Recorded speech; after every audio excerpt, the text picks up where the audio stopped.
Hello' guys আপোনালোকে চুমি বৰাৰ trading কেলেংকাৰী বস্তুটো শুনিছে আৰু এতিয়াও তেওঁ জেলত আছিল জেলৰ পৰা ওলাই আহিল মানে জামিন লৈ পিনে মানে কষ্ট কৰি যদি কিবা এটা পাই মই বহুত ৰেসপেক্ট কৰো মানে যে ইনি যে পাই যে ইনি যে কানেকশ্যনৰ থ্ৰু দি লিংক হওক বা কাবাৰ মামাকৰ জীয়েক জামিন পালে বিতৰ্কিত চুমি বৰাই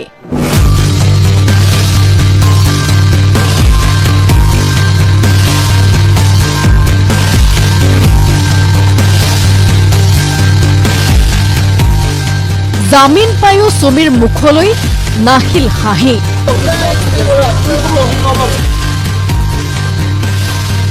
আন দুটা গোচৰত জামিন নোপোৱা পৰ্যন্ত থাকিব লাগিব কাৰাগাৰত গুৱাহাটী উচ্চ ন্যায়ালয়ে দিলে নূন্যতম সকাহ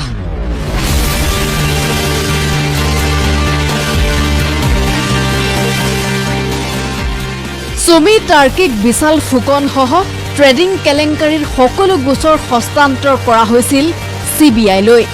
সেইমতে চিবিআই আগবঢ়াইছিল তদন্ত ন্যায়ালয়ত দাখিল কৰিছিল কেইবাটাও গোচৰৰ অভিযোগনামা চিবিআইৰ চাৰ্জশ্বিটত উল্লেখ আছিল চুমি তাৰ্কিক বিশালৰ কেলেংকাৰীৰ সকলো দস্তাবেজ আনৰ টকাৰে ক'ত কেনেদৰে বিলাসী জীৱন কটাইছিল সেয়া সকলোৱে দেখিছে বিনিয়োগকাৰীৰ পৰা ধন লৈ লুটিপুটি খাই বৰ্তমানে ৰঙাঘৰৰ আলহী তিনিও কিন্তু চিবিআইৰ তদন্তকাৰী বিষয়াই ন্যায়ালয়ত দাখিল কৰা অভিযোগনামা কিমান আছিল শক্তিশালী বাইদেউৰ মন আছিল বাহিৰলৈ ওলাই আহি বিবাহ বাৰ্ষিকী পতাৰ তাৰ বাবে সোণাপুৰৰ এখন ৰিজৰ্ট নিৰ্বাচনো কৰিছিল কি কৰিব কেনেদৰে কৰিব সকলো পৰিকল্পনা চলি আছিল হঠাতে আহি পৰিছিল বজ্ৰপাত সদৃশ ট্ৰেডিং কেলেংকাৰী উপায়টো নাই কাৰাগাৰৰ ভিতৰতে চুমি তাৰ্কিকে বিবাহ বাৰ্ষিকী পালন কৰাৰ দিনাই এক সিদ্ধান্ত ললে দুয়ো বিদেশলৈ একেবাৰে যাবগৈ তাতে স্থায়ীভাৱে ঘৰ সজাৰ সিদ্ধান্ত কাৰণ চুমিয়ে হেনো কি মুখ লৈ জীয়াই থাকিব তাক লৈ গভীৰ চিন্তাত পৰিছে যি কথা বিভিন্নজন খবৰ ল'বলৈ যোৱা ব্যক্তিকো ক'বলৈ এৰা নাই চুমিয়ে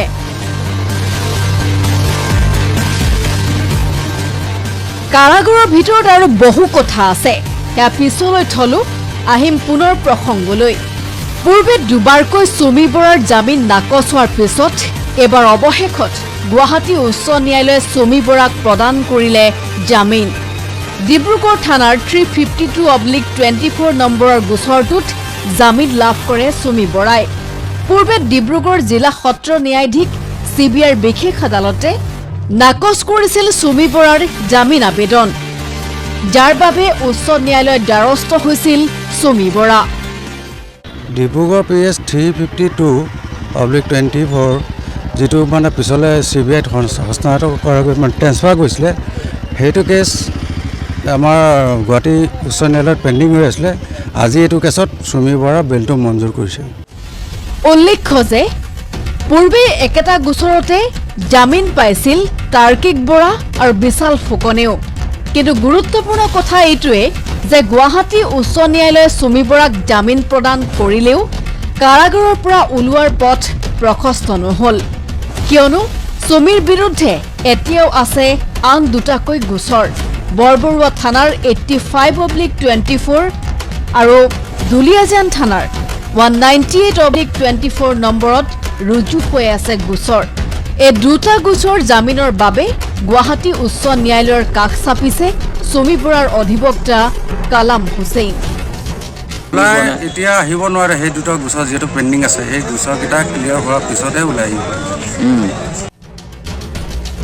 দখা বেয়া বুলি চাগৈ ইয়াকে কয় বেয়া নহয় চাগৈ চুমিৰ দখা বহুত বেয়া ৰাংধালী চুমি বৰা আজি কাৰাগাৰত মৌন শান্ত মুখত নাই সেই পৰিচিত হাঁহিটো নাই কোনো ভাবলেখ মানসিকভাৱে ভাগি পৰিছে নেকি বুলিও সন্দেহ কাৰাগাৰৰ সূত্ৰৰ প্ৰশ্ন হয় বাহিৰলৈ ওলাব কেতিয়া অৱসান ঘটিব কেতিয়া কাৰাগাৰৰ কুঠৰীৰ যাত্ৰা হেয়া ডাঙৰ কথা ব্যুৰো ৰিপৰ্ট হাই ফ্ৰেণ্ডছ আপোনালোকে দেখিব পালে চুমি বৰাৰ জামিন লোৱাৰ পিছতো তেখেতৰ মুখত হাঁহি নাই, ফূৰ্তি নাই, কিয়নো তেখেতে ইমান ডাঙৰ এটা চেলিব্ৰিটি হৈ ছুপাৰষ্টাৰ হৈ জেলত থাকিবলগীয়া হ'ল, কিয়নো তেখেতে কেলেংকাৰী কৰিছে। আৰু এটা কথা আছে, লোভে পাপ পাপে মৃত্যু, সেইটো তেখেতৰ লগত হয়তো ফলিয়াব চাগে। আপোনালোকৰ মন্তব্য দিব নাপাহৰিব। এনেকুৱা ধৰণৰ ভিডিঅ' পাবলৈ মোৰ চেনেলটো ছাবস্ক্ৰাইব কৰি থৈ দিব, লগতে বেল আইকনটো টিপি দিব, যাতে ভিডিঅ' দিলে পোনপ্ৰথমে আপুনি দেখিব পাৰে। লগতে লাইকটো কৰি দিব, এটা ইনস্পিৰেশ্যনৰ কাৰণে। থেংক ইউ, থেংকছ ফৰ ৱাটচিং। জয় আহোম।